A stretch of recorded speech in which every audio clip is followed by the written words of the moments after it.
Assalamu alaikum students. Today I will discuss a new chapter which is Introduction to Integration. Integration can be used to find many things like area, volume and many useful things. It is easiest to understand the integrations area under the curve. हम देखेंगे कि integration को हम किस तरीके से जो है समझ सकते हैं। आइए देखते हैं। मैंने किस्म के ग्राफ बनाए हैं। इसको मैंने ग्राफ नंबर 1 कहा और ये मैंने एक कर्व बनाई जिसको मैंने कहा y is equal to f of x. ये मैंने एक कर्व ड्रा की। इसके बाद फिर मैंने एक ग्राफ ये बनाया, इसको मैंने ग्राफ नंबर 2 कहा, इसको मैंने ग्राफ नंबर 3 कहा, इसको मैंने ग्राफ नंबर 4 कहा। असल में हम इसको समझेंगे कि बेसिकली इंटीग्रेशन है क्या, यानी कि एरिया अंडर द कर्व हम बात करते हैं। एरिया से पता लगता है कि एरिया अंडर द कर्व का मतलब होगा कि ये कर्व है, ये एरिया हम फाइंड करना चाह रहे हैं या ये हमें फाइंड करना है। ये एरिया अंडर द। अब इस एरिया का बहुत बड़ा रोल है कि इस एरिया को हम किस तरीके से जो है वो फाइंड करेंगे, इंटीग्रेशन कैसे फाइंड करेंगे एरिया को। अब ग्राफ नंबर 1 के अंदर मैंने देखा कि मैंने कर्व बनाई और इसी तरह मैंने ग्राफ नंबर 2 के अंदर एक कर्व बनाई और इस कर्व के अंदर जो एरिया था मैंने उसे स्लाइसिस में जो है वो डिवाइड कर दिया। अब ये स्लाइसिस मैंने क्या किया कि इनकी जो आपके पास ये एक स्लाइस है, इसका जो डिस्टेंस है इसको मैंने डेल एक्स कह दिया। सेम कर्व है और मैंने कितनी स्लाइस में इसको डिवाइड किया, 1 2 3 4 5 6 7 स्लाइस में मैंने इसको डिवाइड किया। अब मैंने अगले ग्राफ में क्या किया कि इसी कर्व को, इसी एरिया को मैंने 1 2 3 4 5 6 7 8 9 10 11 12 स्लाइस में डिवाइड कर दिया। कि मैंने क्या किया, स्लाइस बढ़ा दी। स्लाइस बढ़ाऊंगा तो डिस्टेंस क्या होगा, कम होगा। और मैंने अगले ग्राफ में क्या किया कि मैंने इसी एरिया को बहुत ज्यादा स्लाइस पे डिवाइड कर दिया कि जो मेरे पास डिस्टेंस था वो क्या था, अप्रोचेस टू 0, यानी कि ना होने के बराबर।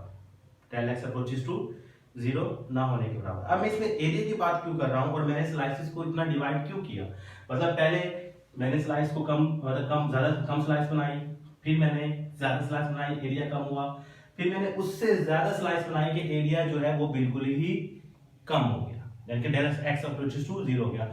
इसकी वजह ये है कि जब आप इसको इंटीग्रेट करेंगे, फर्ज करेंगे इस एरिया को मैंने इंटीग्रेट करना है, इसकी जो भी कर्व होगी मेरे पास, तो मेरे पास जो एरिया आएगा, एरिया अंडर द कर्व, जब मैं इंटीग्रेट करूंगा तो उसकी जो एरिया आएगा उसकी एक्यूरेसी जो होगी मेरे पास वो क्या होगी, इतनी अच्छी नहीं होगी।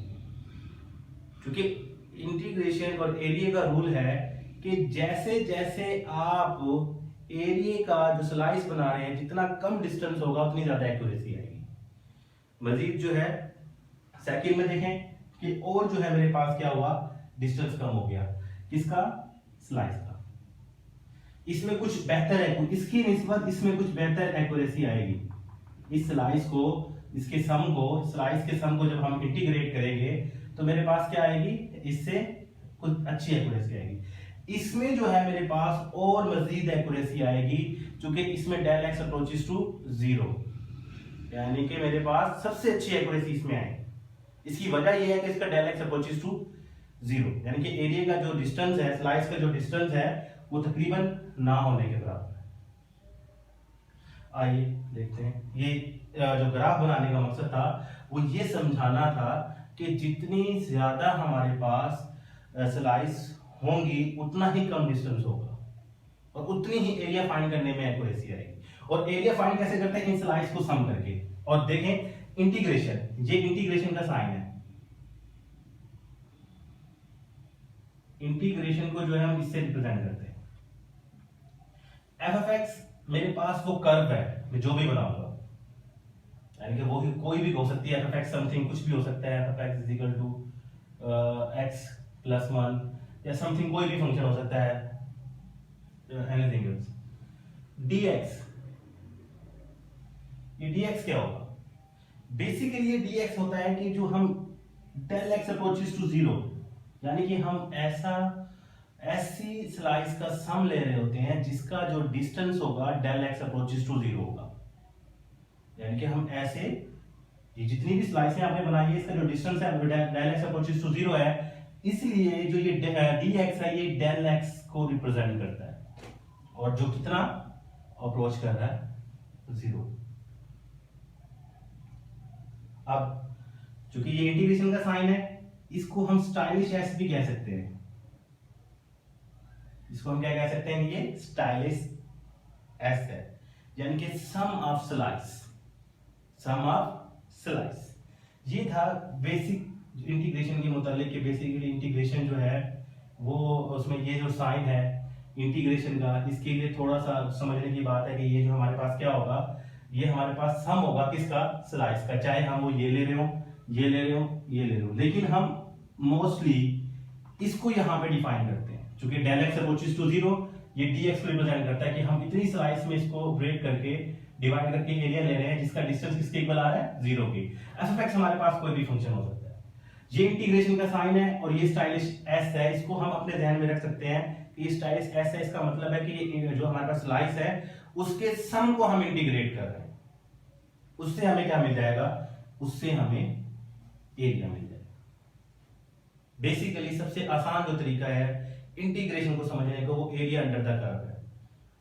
उसके अलावा ये बहुत सारी चीजों में इस्तेमाल होता है। वॉल्यूम फाइंड करने के लिए भी हम इस्तेमाल करते हैं, क्रिटिकल पॉइंट फाइंड करने के लिए भी हम इसको इस्तेमाल करते हैं, और बहुत सारी चीजें हैं जिसमें हम इसको इस्तेमाल करते हैं।